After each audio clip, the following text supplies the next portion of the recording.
berkait dengan tema orasi yang dimintakan kepada saya. Revolusi teknologi yang terjadi saat ini, informasi dan komunikasi serta revolusi industri telah membuat manusia global seakan menemukan dalam tanda kutip Tuhan baru di dalam menyelesaikan kebutuhan hidup mereka. Manusia global sangat meyakini seluruh sendi kehidupan dapat diselesaikan secara sains dan teknologi.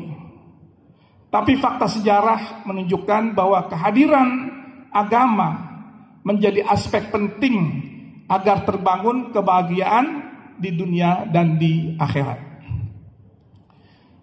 Krisis etika, krisis moral, dan akhlak yang terjadi pada saat ini, pemicu utamanya adalah karena agama tidak dihadirkan di tengah-tengah era sekarang ini. Agama atau ad-din di dalam pandangan Islam adalah aturan, adalah petunjuk, hukum dan syariat yang Allah Subhanahu wa taala berikan kepada kita umat manusia lewat para nabi dan para rasul, agar kita memiliki hidup yang teratur, agar kita memiliki hidup yang damai dan bahagia di dunia dan di akhirat. Ada beberapa tantangan umat saat ini. Yang pertama adalah dalam ranah ideologi. Samuel Huntington dalam bukunya The Clash of Civilization dan tesis Francis Fukuyama tentang The End of History and the Last Man menyebutkan bahwa ancaman serius atas peradaban barat adalah Islam. Karenanya liberalisasi dan materialisasi umat Islam harus dilemahkan agar tidak melawan barat. Materialisme itu adalah paham, kebendaan, dan falsafah yang menyatakan bahwa segala sesuatu yang terjadi di dunia ini disebabkan oleh atau bersumber kepada benda. Paham materialisme ini menolak semua hal yang bersifat gaib, yang bersifat metafisik, dan semua kehidupan di luar materi. Sedangkan ideologi liberalisme adalah yang mengklaim bahwa manusia hanya mampu mengetahui hakikat kehidupan dan alam semesta dengan apa? Dengan logika akal, bukan dengan wahyu ataupun ajaran agama yang bersifat dogma. Oleh karena itu, segala sesuatu di dalam kehidupan manusia harus tunduk pada akal. Ini kata mereka. Benar salah dan ada atau tidaknya sesuatu ditentukan oleh akal. Ideologi liberalisme ini lahir dari dasar filsafat Yunani yang dimunculkan oleh Socrates dan Aristoteles yang merupakan murid dari Plato. Selanjutnya, ideologi ateisme, sekularisme. Ateisme adalah paham yang berangkat dari filsafat ketidakadaan. Dasarnya adalah pengingkaran pada Tuhan Sang Pencipta. Hampir sama dengan materialisme, paham ini mengklaim bahwa alam semesta ada tanpa penciptanya. Bahwa materi ini adalah abadi, dan materi adalah pencipta dan makhluk itu sendiri. Ideologi ini dibangun dari filsafat sekularisme, komunisme, dan Darwinisme. Sedangkan sekularisme adalah ideologi yang berpendirian bahwa agama tidak boleh dimasukkan di dalam urusan politik negara atau institusi politik. Paham ini muncul pertama kali di mana? Di Eropa sebelum revolusi Prancis pada tahun 1878 dan lalu kemudian menyebar ke seluruh dunia. Agama dalam pandangan sekuler melahirkan keterbelakangan dan kemunduran umat manusia. Agama menurut mereka, menurut kaum sekularisme ini, mesti hanya mengurus hidup manusia dengan Tuhan. Nggak boleh mengurus kehidupan manusia dengan kehidupan dunia, apalagi negara. Nah, selanjutnya kita juga melihat ideologi komunisme, bahwa komunisme adalah pemikiran ataupun ideologi ateis yang menganggap materi adalah segalanya. Ideologi ini didirikan oleh Karl Marx dan Friedrich Engels, tokoh-tokoh besar komunis, menyebarkan ideologi ke seluruh dunia dengan kekerasan dan darah, dengan kediktatoran dan pembantaian umat. Manusia yang tak berdosa dibantai seperti itu. Seperti halnya yang terjadi di Indonesia, PKI telah melakukan pemberontakan di Madiun pada tahun 1948 dan juga Gestapo PKI tahun 1965 yang berusaha merubah Pancasila menjadi komunis. Hadirin sekalian yang saya hormati, bagaimana sikap kita umat Islam menghadapi semua tantangan ini? Yang pertama tentunya harus disadari bahwa Islam itu sebagai agama yang sempurna, yang berasal dari Allah Subhanahu wa Ta'ala, yang telah memberikan semua bimbingan, memberikan panduan kepada kita umat Islam di dalam menghadapi semua tantangan yang ada. Islam adalah agama sempurna, mengatur seluruh dimensi kehidupan manusia. Karenanya ajaran Islam tidak hanya mengatur masalah-masalah ibadah dan moral saja. Islam bukan hanya mengatur tentang sholat dan puasa saja, tetapi Islam mengatur seluruh kehidupan manusia, dari mulai kita bangun tidur sampai kita tidur lagi. Akidah, syariah, akhlak muamalah, hukum, politik, ekonomi, pendidikan, pertahanan, dan sistem keluarga, itu semua diatur di dalam Islam. Para wisudawan yang saya hormati, banyak kaum liberal dan sekuler yang saat ini ingin mengecilkan peran Islam. Tantangan, hambatan, dan rintangan umat Islam sekarang ini sangat berat. Pendangkalan agama dan penyelewengan akidah sangat luar biasa. Mereka ingin mengecilkan peran Islam, ingin mengecilkan nilai-nilai Islam. Mereka bermain dengan kata-kata. Sangat tidak betul kalau ada orang, apalagi seorang pimpinan di suatu lembaga, di suatu departemen, di kementerian yang mengatakan bahwa Islam itu agama pendatang dan agama yang datang dari Arab. Mereka mengatakan Islam ini pendatang dari Arab, maka Islam harus di-Indonesiakan, Islam harus dinusantarakan. Ini adalah permainan kata-kata yang sangat berbahaya. Kenapa saya katakan sangat berbahaya?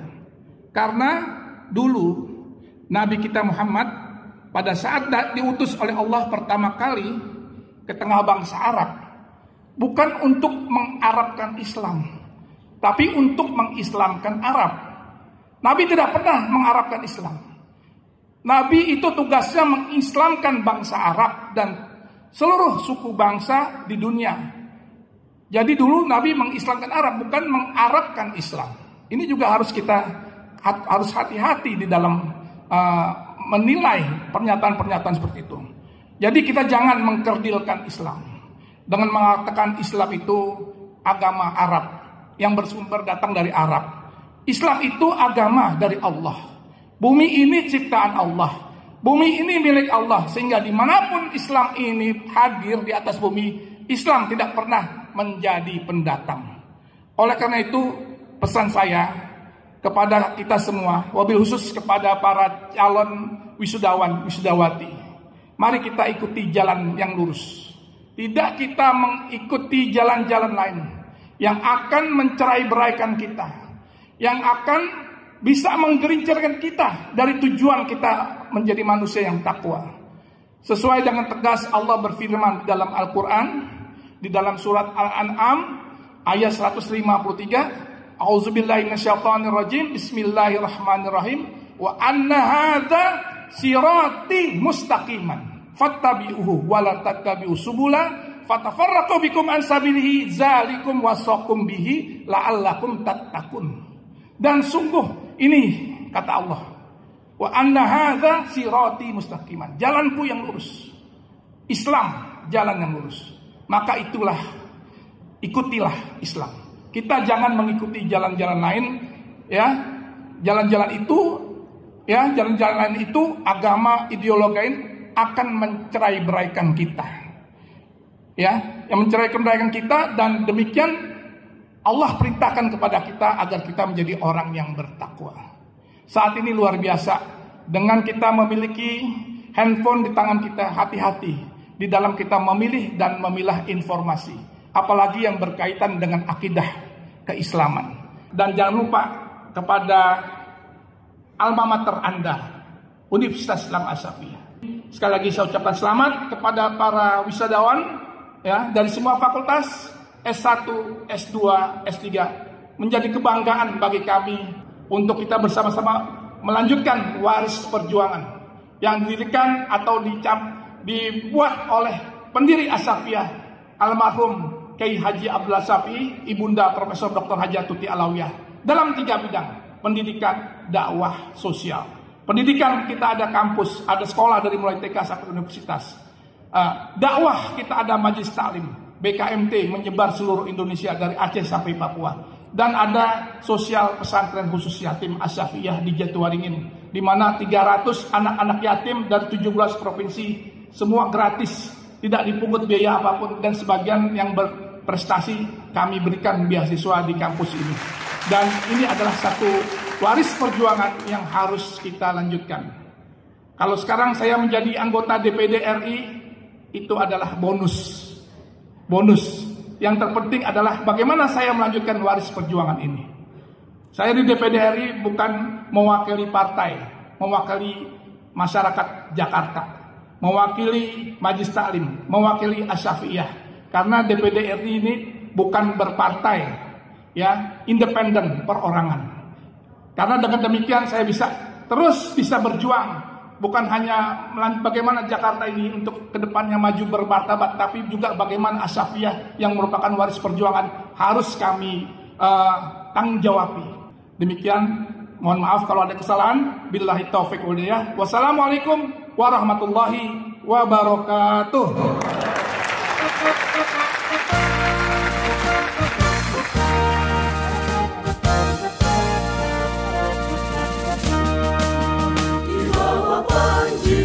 Asy-Syafi'iyah, kita berada bersama-sama, mendiri jiwa kita semua dengan ajaran Islam yang benar, di bawah cahaya ilahi.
Siti Eva Stefani Paula, Sarjana Akuntansi.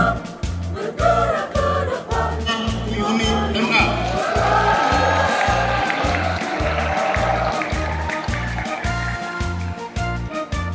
Baik, inilah wajah-wajah wisudawan terbaik tingkat program studi di Universitas Al-Safia tahun 2020.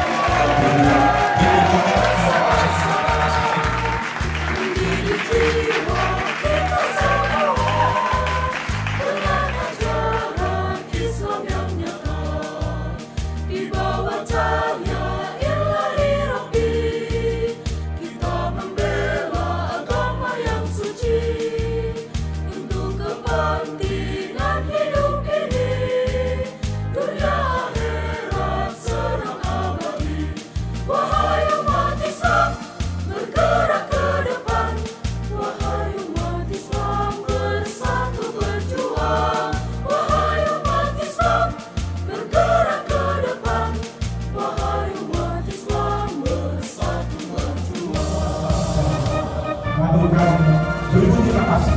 Mohon maaf jika ada hal-hal yang tidak berkenan dalam perjalanan seperti ini dari kami karena itu kan wabillahi taufiq.